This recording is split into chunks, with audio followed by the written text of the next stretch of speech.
I got to go to my internship Tuesday, Thursday, and Saturday.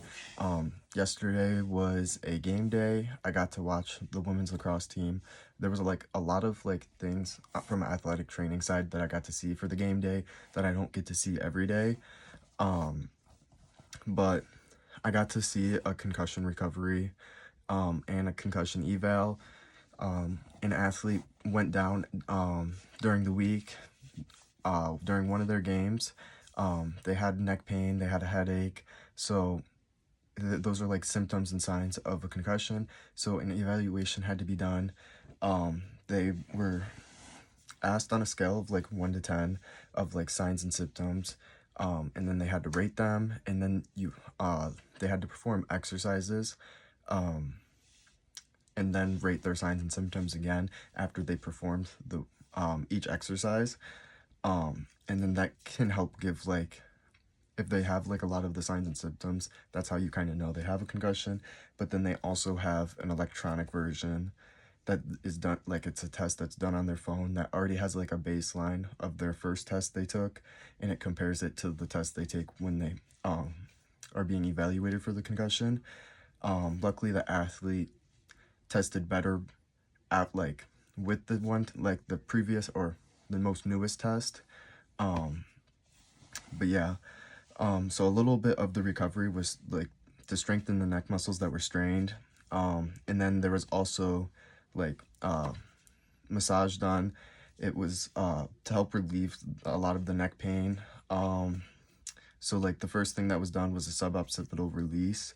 And then to do that, you use a technique called traction, which is just pulling at a body part. So like in this instance, it was pulling at the base of like this like the back of the head, to help release any tension that can be that's on like the vertebrae right there.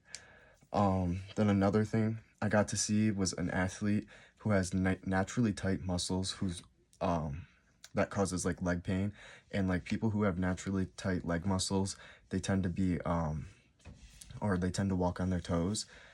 So for her, we had to stim and heat, and then after we just gave like a soft tissue massage to help loosen up their muscles before practice. And then we also stretched them out and wrapped them up before practice. Then another athlete who has shin splints, they came in and had to automatically did their stretching exercises, because at QCO, the athletes there, if like you already discussed like a plan with the ATs, you can be like a little bit like, you can be self-independent with helping yourself with treatment in a way, because there's always an AT there to help them still. But like these were just like stretching exercises that they can do on their own before the ATs then help them with other stuff. And then during the game this past Saturday, there was a possible like MCL sprain, or like tear or something like that. We don't know exactly, but the athlete got hit from like the outside of her knee, and it went inwards, like so like she went down. And then I also got to see one of the lacrosse players on the other team. They subluxed their shoulder, and then they just popped it back into place. It's kind of like a dislocation, but it's not like a full dislocation. So they were able just to put it right back in place themselves. But yeah, that sums up this week.